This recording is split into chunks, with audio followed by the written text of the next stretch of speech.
What happens when you drop a tiny, half-paralyzed crustacean into a world full of predators? 42 days ago, I introduced 2 Mexican dwarf crayfish into my planted aquarium. One of them was already missing 4 out of 6 legs. Their names? Larry, Lobster and Mr. Krabs. One came in like a warrior. The other looked like he wouldn't survive the night. This isn't your average aquarium update. This is a story of survival, betrayal, and a tank that turned into an underwater arena. The first to enter the tank, Larry. Weak, fragile, hanging onto life. Literally, by a plant leaf. Then came Mr. Krabs, full of energy and attitude. Within minutes, he was exploring, then attacking. He went straight for my favorite guppy Goobert. Clawed his tail and wouldn't let go. I separated them immediately. But Mr. Krabs, he still managed to take a bite out of Goobert's tail. Yeah, that escalated fast. Meanwhile, Larry vanished. No sign of him, no movement, no body.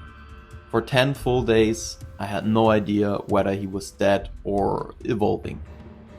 And then one morning, there he was. Alive. And get this, with all his legs regrown. They were light colored, fragile, but real. Larry was back. Sort of. Day 14. The tank finally seemed peaceful. Gordon Ramsay, the ramshorn snail, was eating raw biofilm off the plants. Mr. Krabs was patrolling. And Larry was lurking. Cory, the Corydoras catfish, was watching the upcoming street fight silently. Because apparently he couldn't afford his UFC Fight Pass subscription anymore. And then, tension built. The 2 crayfish locked claws. A few fast exchanges. Then Larry backed down. He wasn't ready.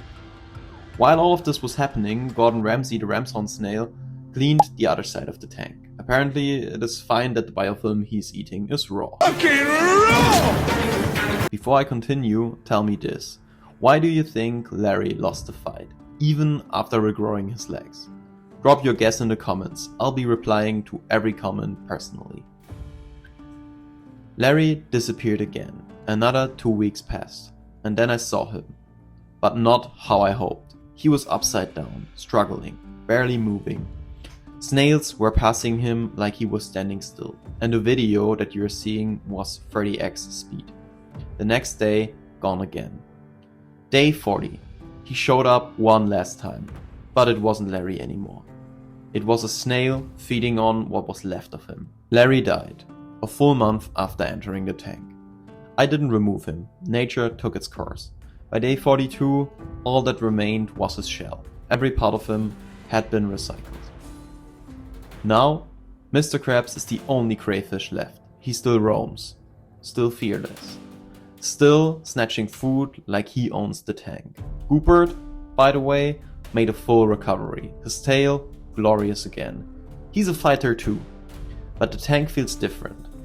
No more rival, no more Larry, just one crustacean, and a silent question floating in the water.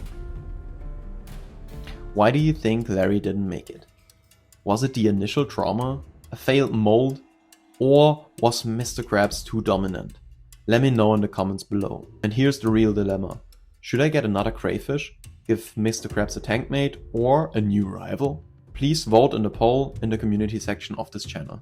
Your answer decides what happens next. You want to see how this tank was originally set up? Check out this video on the right hand side where I added guppies, nerites and more. Or watch my most recent video on the left side. Your click helps me creating more wild animal stories.